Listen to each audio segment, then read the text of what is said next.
الرحمن الرحيم الله لا إله إلا هو الحي القيوم لا تأخذه سنة ولا نوم له ما في السماوات وما في الأرض من ذا الذي يشفع عنده إلا بإذنه يعلم ما بين أيديهم وما خلفهم ولا يحيطون بشيء من علمه إلا بما شاء وسع كرسيه السماوات والأرض ولا يؤوده حفظهما وهو العلي العظيم صدق الله العلي العظيم اللہ لا الہ الا ہو، اللہ اس کے سوا کوئی معبود نہیں، الحی القیوم سدا زندہ ہے، سنبھالنے والا ہے، لا تاخذہ سنۃ ولا نوم نہیں آتی اس کو اونگ اور نہ نیند، لہو ما فی السماوات و ما فی الارض اسی کا ہے جو کچھ آسمانوں میں ہے اور جو کچھ زمین میں، من ذا الذی یشفع عندہ الا باذنہ کون ہے جو سفارش کر سکے اس کے ہاں سوائے اس کی اجازت کے، یعلم ما بین ایدیہم وما خلفہم جانتا ہے جو کچھ ان کے سامنے ہے اور جو کچھ ان کے پیچھے ہے، ولا یحیطون بشیء من علمہ الا بما شاء اور وہ اس کے علم میں سے کسی چیز کا احاطہ نہیں کر سکتے مگر اسی کا جو وہ چاہے، وسع کرسیہ السماوات والارض حاوی ہے اس کی کرسی آسمان و زمین کو، ولا یعودہ حفظہما اور نہیں تھکاتی اس کو ان کی حفاظت، وہو العلی العظیم اور وہ عالی شان عظیم الشان ہے۔ پچھلی آیت کریمہ میں اس بات کا بیان تھا کہ ایک دن ایسا آنے والا ہے کہ جس دن کے اندر سودے بازی اور گہری دوستی اور سفارش کام نہیں آئے گی۔ اب اس آیت کریمہ کے اندر اللہ تعالیٰ نے یہ بیان فرمایا کہ اللہ تعالیٰ کے ہاں سفارش کرنے کی بغیر اس کی اجازت کے کسی کو حق نہیں ہوگا، کسی کو مجال نہیں ہوگی کہ اللہ تعالیٰ کے ہاں اس کی اجازت کے بغیر سفارش کر سکے۔ اور اسی مناسبت سے اس آیت کریمہ میں اللہ تعالیٰ نے اپنی بعض صفات ارشاد فرمائی ہیں اور یہ اللہ تعالیٰ کی عظمت شان بیان کرنے والی آیت کریمہ ہے۔ اسی وجہ سے حدیث شریف میں آتا ہے، حضور اقدس صلی اللہ علیہ وسلم نے ارشاد فرمایا کہ قرآن مجید کی ایک آیت کریمہ ایسی ہے جو تمام آیات کی سردار ہے اور وہ یہی آیت الکرسی ہے۔ اور ایک حدیث میں آتا ہے کہ حضور اقدس صلی اللہ علیہ وسلم نے حضرت ابی بن کعب رضی اللہ تعالیٰ عنہ سے پوچھا کہ اے ابی بن کعب آپ کے پاس قرآن مجید کی آیات میں سے کون سی آیت عظیم تر ہے؟ تو حضرت ابی بن کعب رضی اللہ تعالیٰ نے عرض کیا کہ اللہ کے رسول آپ اور اللہ بہتر جانتے ہیں۔ تو حضور اقدس صلی اللہ علیہ وسلم نے دوبارہ پوچھا تو آپ نے عرض کی کہ اللہ کے رسول آیت الکرسی ہے۔ تو حضور اقدس صلی اللہ علیہ وسلم نے ان کے سینے پہ ہاتھ پھاڑا اور فرمایا کہ اللہ تعالیٰ تمہیں تمہارا علم مبارک کرے۔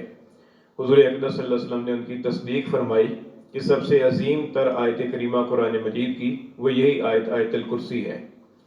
اور ایک حدیث میں آتا ہے کہ حضور اقدس صلی اللہ علیہ وسلم نے فرمایا کہ جو آدمی رات کو بستر پر سوتے وقت آیت الکرسی پڑھ لے تو اس کے اوپر اللہ تعالیٰ کی طرف سے ایک نگہبان مقرر ہوتا ہے اور ساری رات اس کے پاس شیطان نہیں آتا۔ اور ایک حدیث میں آتا ہے کہ حضور اقدس صلی اللہ علیہ وسلم نے فرمایا کہ جو آدمی ہر فرض نماز کے بعد آیت الکرسی پڑھ لیا کرے تو اس کے اور جنت میں داخل ہونے سے سوائے موت کے اور کوئی رکاوٹ نہیں ہے۔ اس لیے آیت الکرسی کے بہت فضائل اور برکات احادیث کے اندر آئے ہیں، یہ چند احادیث آپ کی خدمت میں عرض کی ہیں۔ اس آیت کریمہ کی عظمت کی وجہ یہ ہے کہ اس آیت کریمہ میں اللہ تعالیٰ کے اسماء الحسنہ میں سے بعض اہم قسم کے نام مذکور ہیں اور اس کے علاوہ اللہ تعالیٰ کی عظمت شان اور اللہ تعالیٰ کی جو خصوصی صفات ہیں ان کا اس آیت کریمہ کے اندر ذکر ہے۔ تو اس آیت کریمہ کے 10 جملے ہیں اور ان 10 کے 10 جملوں کے اندر اللہ تعالیٰ کی ایجابی اور سلبی صفات کا بیان ہے۔ ایجابی صفات کا مراد یہ ہے کہ اللہ تعالیٰ کے لیے یہ چیزیں ثابت ہیں، اور سلبی صفات سے مراد یہ ہے کہ اللہ تعالیٰ ان نقائص اور ان عیوب سے پاک ذات ہے۔ تو سب سے پہلا جملہ اللہ تعالیٰ نے فرمایا کہ اللہ لا الہ الا ہو، اللہ، یہ جو اللہ کا لفظ ہے یہ اللہ تعالیٰ کا ذاتی نام ہے، اللہ تعالیٰ کا ایک ذاتی نام ہے اللہ، اور اس کے علاوہ اللہ تعالیٰ کی صفاتی نام ہے۔ قرآن مجید کے اندر دوسری جگہ اللہ تعالیٰ کا ارشاد ہے کہ وَلِلَّهِ الْأَسْمَاءُ الْحُسْنَى، کہ اللہ تعالیٰ کے اچھے اچھے نام ہیں، فدعوہ بہا، لہذا اللہ تعالیٰ کو اچھے ناموں سے پکارو۔ اور حدیث میں آتا ہے کہ حضور اقدس صلی اللہ علیہ وسلم نے فرمایا کہ اللہ تعالیٰ کے 99 نام ہیں، تو باقی نام صفاتی ہیں، اور یہ اللہ تعالیٰ کا ذاتی نام ہے اللہ۔ اور یہ اللہ ایسی ذات اور ایسی ہستی کا نام ہے، ایسی ذات کا نام ہے کہ جو ذات واجب الوجود ہو اور ہر طرح کی خوبیوں کی حامل ہو اور ہر طرح کے نقائص اور عیوب سے پاک ہو۔ واجب الوجود کا مطلب یہ ہے کہ اللہ تعالیٰ کی ذات ایسی ہے کہ جن کا موجود ہونا ہر زمانے اور ہر وقت میں اور ہر جگہ میں ضروری ہے۔ کوئی زمانہ اور کوئی وقت ایسا نہیں ہے کہ جس وقت میں اللہ تعالیٰ کی ذات موجود نہ ہو، اور کوئی جگہ ایسی نہیں ہے کہ جس جگہ میں اللہ تعالیٰ کی ذات موجود نہ ہو۔ اللہ تعالیٰ کی ذات ہر جگہ اور ہر وقت میں موجود ہے، اس کو کہتے ہیں واجب الوجود۔ تو یہ اللہ تعالیٰ کا ذاتی نام ہے واجب الوجود کا۔ لا الہ الا ہو، اس کے سوا کوئی معبود نہیں۔ یہاں پر اللہ تعالیٰ نے اپنی صفت الوہیت کا بیان فرمایا کہ اللہ تعالیٰ کی جو صفات میں ہیں، ان صفات میں سے سب سے جو اہم ترین صفت ہے وہ اللہ تعالیٰ کی الوہیت ہے، اللہ تعالیٰ کا معبود ہونا ہے، اور یہ ایسی صفت ہے کہ جس کے اندر باقی صفات بھی شامل ہیں۔ اسی وجہ سے کلمہ کے اندر یہی کہا جاتا ہے لا الہ الا اللہ، کہ اللہ کے سوا کوئی معبود نہیں۔ الحی القیوم، الحی اور القیوم یہ دونوں اللہ تعالیٰ کے صفاتی نام ہیں، اور ان دونوں صفاتی نام کی اہمیت یہ ہے کہ بعض روایات میں آتا ہے کہ اللہ تعالیٰ کا جو اسم اعظم ہے وہ اسم اعظم انہی دو ناموں کے اندر مشتمل ہے۔ چنانچہ بکثرت یہ آیا ہے کہ حضور صلی اللہ علیہ وسلم فرماتے تھے یا حی یا قیوم، یا حی یا قیوم۔ تو اگر کسی مشکل کے اندر آدمی مبتلا ہو تو اسے یا حی یا قیوم کا ورد کرنا چاہیے، پر اس کے علاوہ اگر یا حی یا قیوم برحمتک استغیث کہہ لے تو وہ بھی زیادہ بہتر ہے۔ تو الحی کہتے ہیں زندہ کو، تو حی سے مراد اللہ تعالیٰ کی ذات ہے۔ ویسے تو زندہ انسان بھی زندہ ہے، جانور کو بھی زندہ کہا جاتا ہے، لیکن اللہ تعالیٰ کی زندگی اور انسانوں اور جانوروں کی اور باقی مخلوقات کی زندگی میں فرق یہ ہے کہ اللہ تعالیٰ کی زندہ ہونا اللہ تعالیٰ کا ذاتی صفت ہے، اور باقی مخلوقات کا زندہ ہونا یہ اللہ تعالیٰ کے اختیار میں ہے۔ باقی لوگوں کی، باقی مخلوقات کی زندگی اور موت اللہ تعالیٰ کے اختیار میں ہے، اور اللہ تعالیٰ کی زندگی جو ہے وہ ذاتی زندگی ہے۔ اور اللہ تعالیٰ زندہ ہے، ہمیشہ سے زندہ ہے اور ہمیشہ زندہ رہے گا، اور انسان جو ہے نا وہ کسی وقت میں نہیں تھا، اور پھر ایک وقت آئے گا کہ انسان کی پر موت آ جائے گی۔ اور اللہ تعالیٰ کی شان یہ ہے کہ وہ الحی الذی لا یموت، کہ اللہ وہ حی ہے کہ کسی کی پر موت نہیں آئے گی۔ تو اللہ تعالیٰ ماضی کے اندر جتنا پیچھے چلے جائیں کوئی وقت ایسا نہیں ملے گا کہ جس وقت کے اندر اللہ تعالیٰ حی نہ ہو، اور آئندہ زمانے کے اندر جتنا آگے چلے جائیں کوئی وقت ایسا نہیں آئے گا کہ جس کے اندر اللہ تعالیٰ حی نہ ہو۔ اس لیے اللہ تعالیٰ زندہ ہے، الحی ہے، یہ اللہ تعالیٰ کی خصوصی صفت ہے۔ القیوم کا مطلب ہے سنبھالنے والا۔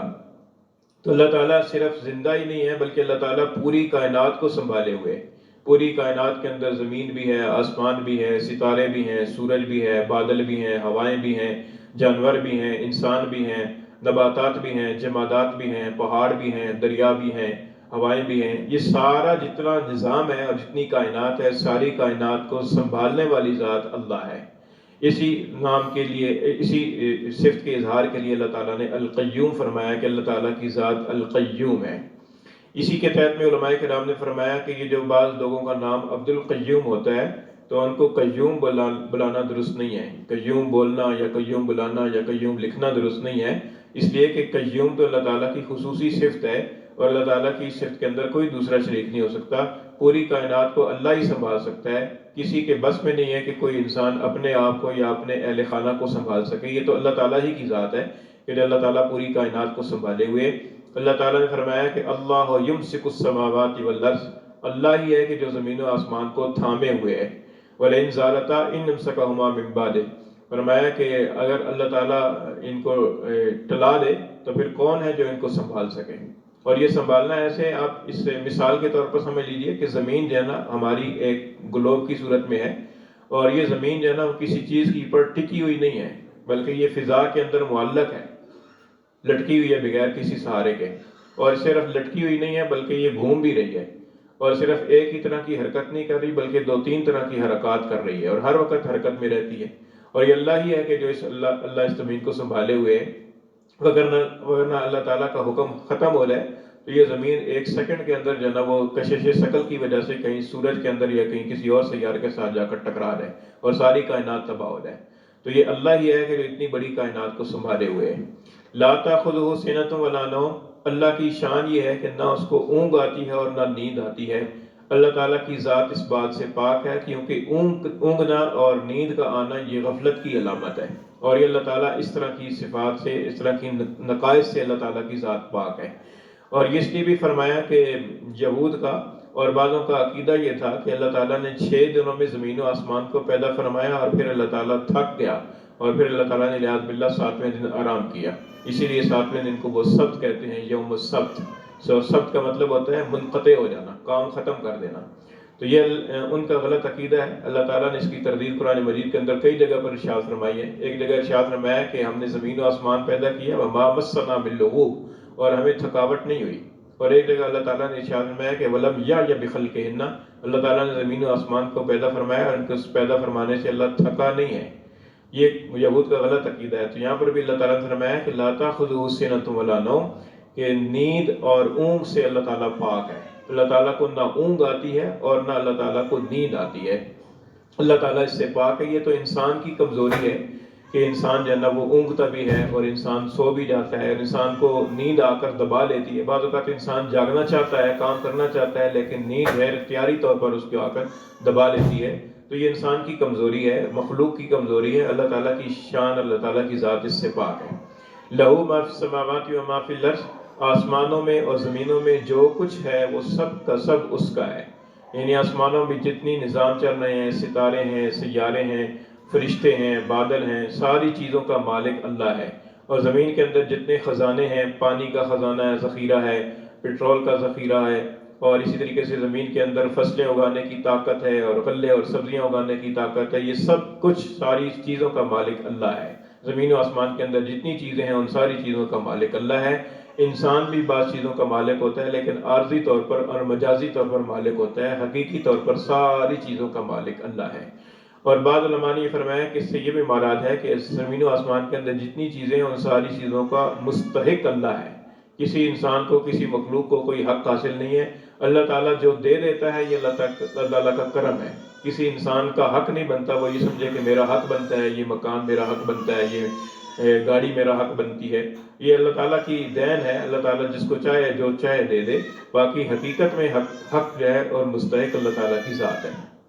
پھر فرمایا کہ من ذا الذی یشفع عنده الا باذنہ، کون ہے جو سفارش کر سکے اس کے ہاں سوائے بغیر اس کی اجازت کے۔ یعنی کوئی شخص ایسا نہیں ہے، کوئی ہستی ایسی نہیں ہے کہ جو اللہ تعالیٰ کے ہاں اس کی اجازت کے بغیر سفارش کر سکے۔ سفارش ہوگی، انبیاء کی بھی سفارش ہوگی، اولیاء کی بھی سفارش ہوگی، لیکن یہ سفارش اللہ تعالیٰ کے اذن کی پر موقوف ہوگی۔ اللہ تعالیٰ جس کو چاہیں گے اجازت دیں گے سفارش کی، اور جس کے حق میں چاہیں گے اسی کے حق میں سفارش کرنے کی اجازت دیں گے۔ یہ نہیں ہے کہ کوئی بھی آدمی کھڑا ہو کر کسی کے حق میں بھی سفارش کر دے اور وہ بچ جائے، ایسا نہیں ہے۔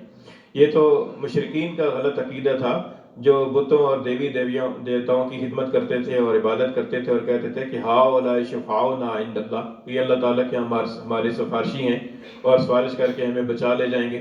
اور یہ مسیحوں کا عقیدہ ہے، عیسائیوں کا عقیدہ ہے کہ حضرت عیسیٰ علیہ السلام چونکہ ابن اللہ ہے علیہ باللہ، تو وہ ہماری سفارش کر کے ہمیں بچا لیں گے۔ اللہ تعالیٰ عذاب دینا بھی چاہے گا تو نہیں دے سکے گا، ایسی بات نہیں ہے۔ اللہ تعالیٰ کسی کے ہاں کوئی مجبور نہیں ہے۔ اللہ تعالیٰ جب بھی چاہے گا اپنی مرضی سے اور اپنے اختیار سے کسی کو جان بخشی کرے تو کرے۔ اللہ تعالیٰ کی مرضی اور اختیار ہے کہ جس کو چاہے اجازت سفارش کی دے اور جس کو چاہے نہ دے۔ تو یہ فرمایا کہ یہ جو مشرکین کا یا عیسائیوں کا عقیدہ ہے یہ غلط عقیدہ ہے۔ تو یہ عقیدہ، اس کی تصریح بہت ضروری ہے، کیونکہ بعض مسلمان بھی یہ سمجھتے ہیں کہ جو ہے نا وہ حضور اقدس صلی اللہ علیہ وسلم سفارش کر کے جو ہے نا وہ اتنی امت کو اور ایسے لوگوں کو بخشوا کے لے جائیں گے۔ ایسی بات نہیں ہے، تو اللہ تعالیٰ کی اذن کی پر موقوف ہوگا۔ اللہ تعالیٰ جس کو چاہیں گے کہ بخشنا ہے اس کے حق میں اللہ تعالیٰ اجازت دیں گے کہ ہاں اس کے حق میں آپ سفارش فرما دیں۔ اور یہ سفارش فرمانا یہ فقط اعزاز کے لیے ہوگا، یعنی اللہ تعالیٰ کو بخشنا تو منظور ہی ہے، لیکن اللہ تعالیٰ ان کے اعزاز کے لیے فرمائے گا کہ اچھا میں نے فلاں کو بخشنا ہے، آپ سفارش فرما دیں، تو ان کی سفارش کی وجہ سے بخشش ہو جائے گی۔ تو ایک اعزاز ہوگا، اعزازی طور پر یہ چیز ہوگی۔